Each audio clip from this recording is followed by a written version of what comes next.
welcome once again to Let's Talk Marriage. This is Pastor Larry coming to you this Wednesday afternoon with Let's Talk Marriage. I hope everyone is doing well. If you woke up this morning, you are doing well.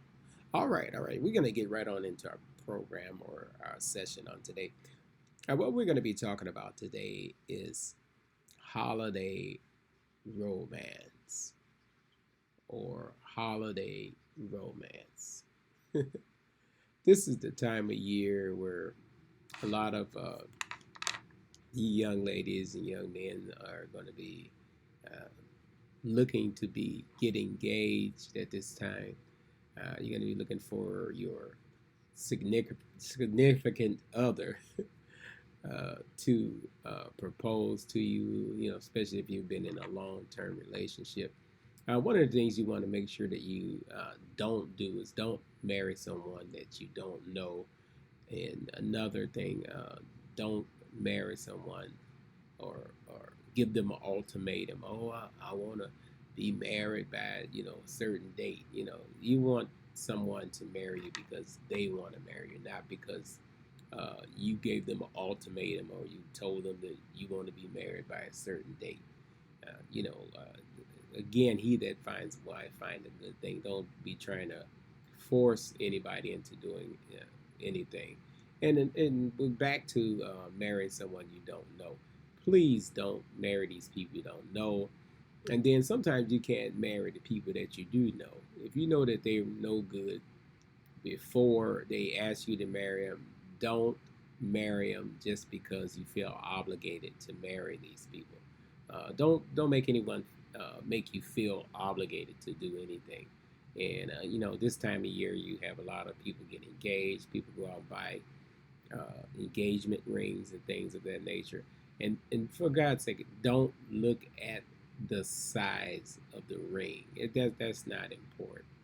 You look at the size of the person's heart. If they have a big heart, a small ring, so be it. Whenever you can afford it, you would do an upgrade on the ring. I know when my wife and I got married over 30 some years ago, I got a small ring. That's the only thing I could afford at the time. But as time went on, I was able to upgrade her ring to a better ring. Uh, that's how you do it. You don't let that be uh, the reason for you saying yes or no. Because he gave you a small ring, you gonna say no. He's a good guy. And he asked you to marry him, and because the ring was small, you said no. And first of all, make sure you know these people before you walk down the aisle or agree to marry these people. And after you have that engagement, because first of all, when you get engaged, you should already know the person by the time you get engaged. So there's really no reason to have no 5 and 6 year engagement. You still going around your people 5 to 6 years later. Oh, this is my fiance. Okay. Make sure you set a date. Make sure you sit down together and set that date.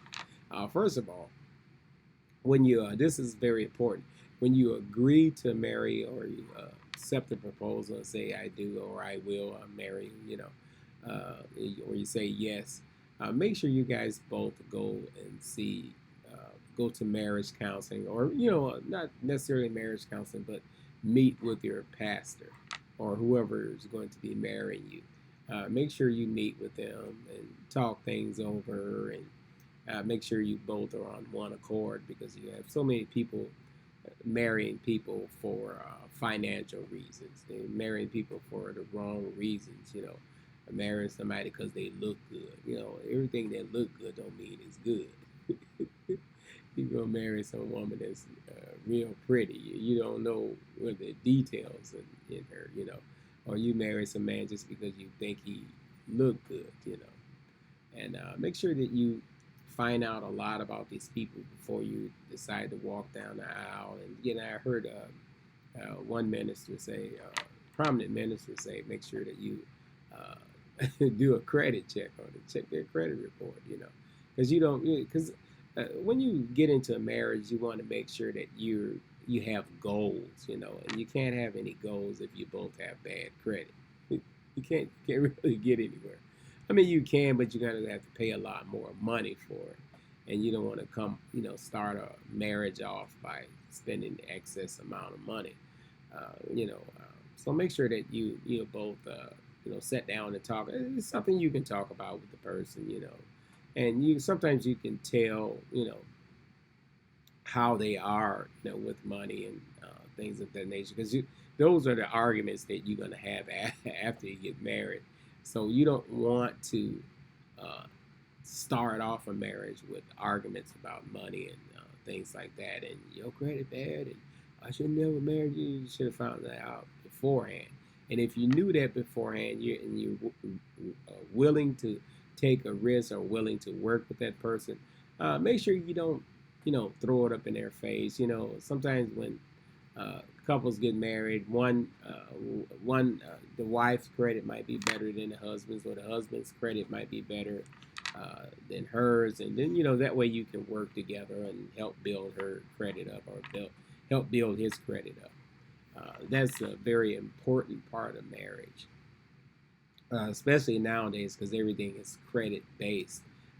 If you marry someone that has bad credit, and you both have bad credit, the places where you live or places that you're gonna rent is gonna be very limited, because most places that you go to, after when you're looking for an apartment or a condo or even buying a house, they look at you, they pull your credit history, and then also with your credit history is very important.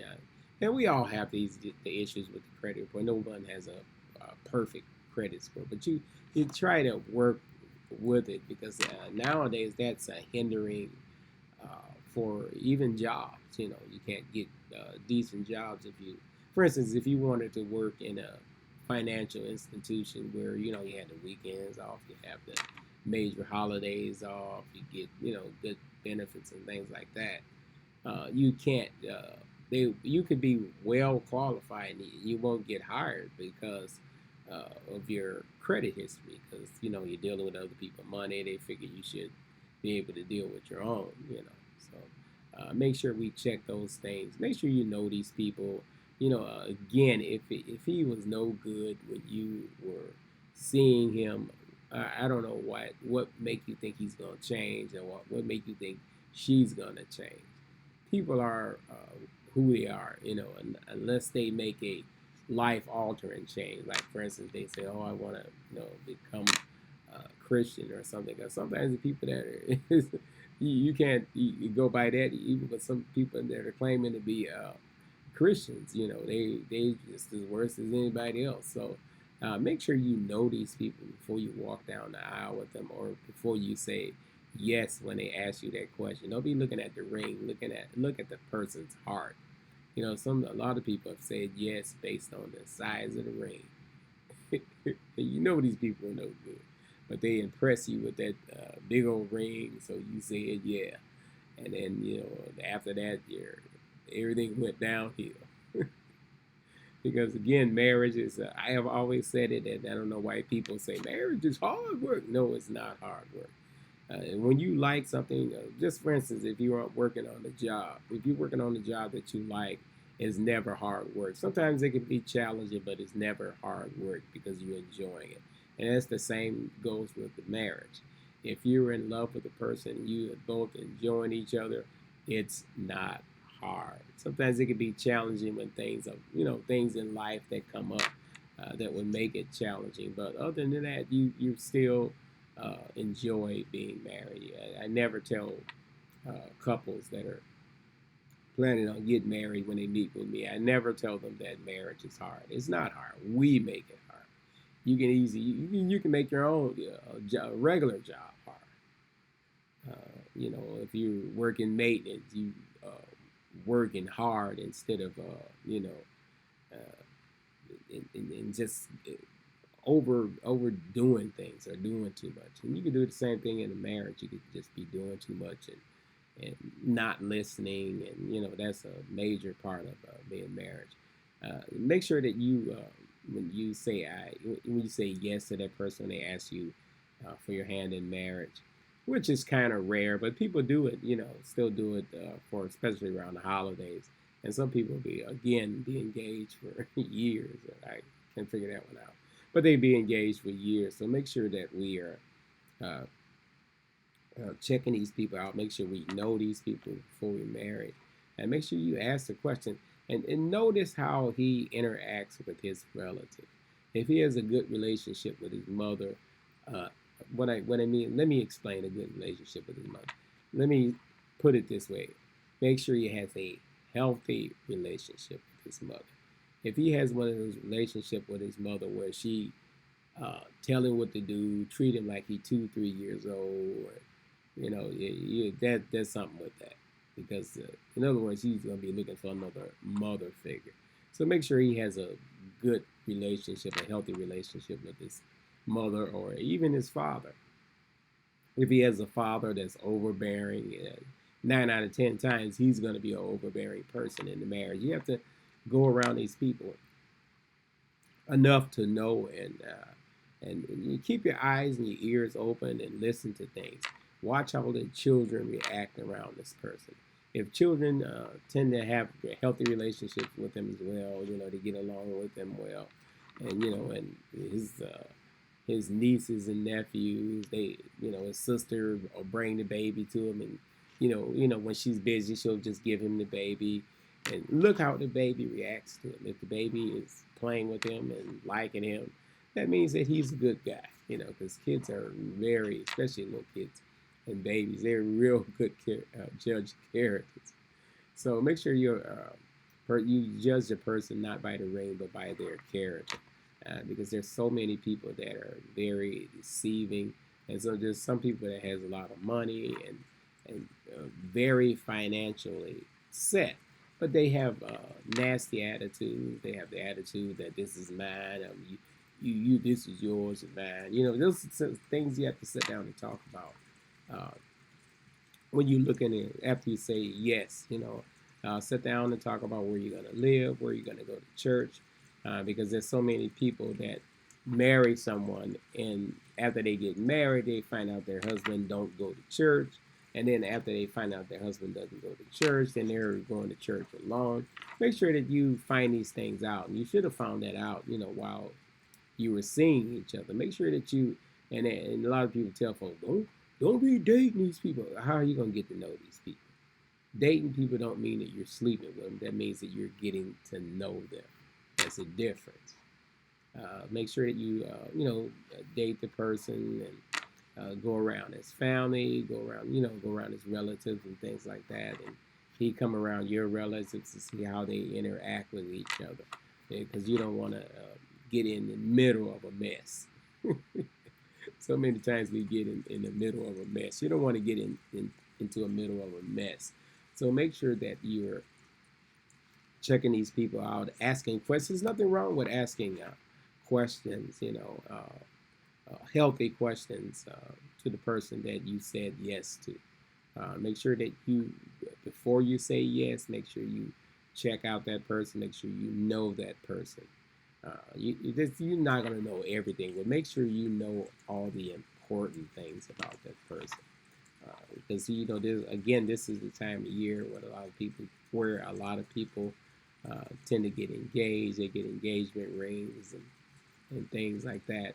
And make sure, make sure you look at that person's heart. If they one of those people that'll do anything with you, and just because they could not afford a big fancy ring right the first moment, it's what's in their heart, and they're trying to do the right thing. And a lot of times we push back people that were meant to be in our lives. Make sure that you know when that person, because you'll know when a person is meant to be in your life if that's your soulmate.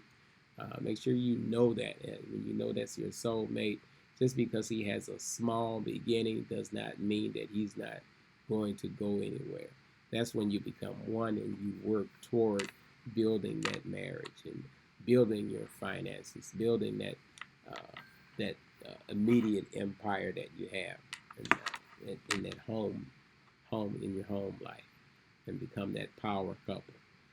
You know, this is the time of year that you have all the people getting engaged. So make sure you know that person. Make sure you've went out on dates with that person, because you can tell. Make sure you know how that person react to when they get upset. You know, because you don't want no surprises. You know, they get upset, start acting crazy, start throwing things around, and you scare you half to death. You know, and make sure you know how how that woman is when she gets upset. You know, because some women, when they get upset, they just lose. Make sure you're not getting into a relationship with a person that seems to be calm, and then all of a sudden they have this big meltdown, and you just like, oh my goodness, what just happened? You know, you don't want any surprises like. And again too, that's why it's important for you to go out with him. Watch how he acts at a restaurant. With the waiter and the waitresses. If he has an attitude with them and telling them what to do, or down degrading the waitresses and things like that. That's a person that you might want to think about, because if they're downgrading a waitress, just imagine what they're going to do with you once you uh, once he has his papers on you, or once she has papers on you. Make sure how if she got an attitude, or if she's looking funny or sideways at the at the waitress. You know how some folks are. If the waitress is nice looking, they put up a defensive shield right away. If the waiter is funny looking or not that attractive, they all cool with that. And the guys, if this is a male waiter, if he is a decent looking guy, he's gonna see how they interact. You have to watch people, because people will let you know how they are. So during this holiday season, make sure that when that question is asked to you, and you find out if he, is one of those people, because some people, it's kind of rare nowadays, but some people still do that. They'll go to the, parents and say, uh, I want to ask your hand in marriage or something like that, or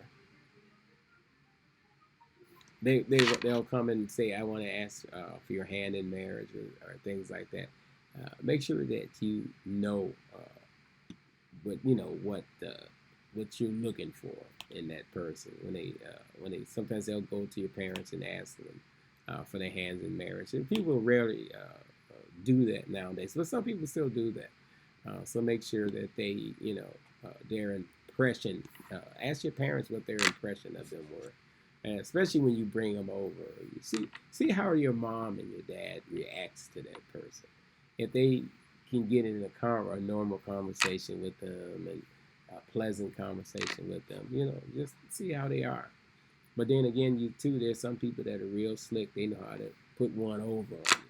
Make sure you stay abreast of that too. Make sure that you uh, understand what's going on, what's about to happen. You're about to you've made a very important decision, life change altering decision, to become a wife or to become a husband.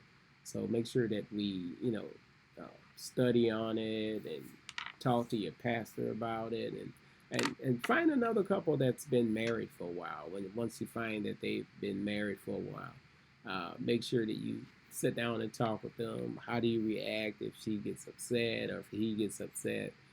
What to look for? Because it's a never-ending process. You can always learn something new about your spouse. I've been married over 33 years, and every once in a while I'll notice something new about my wife.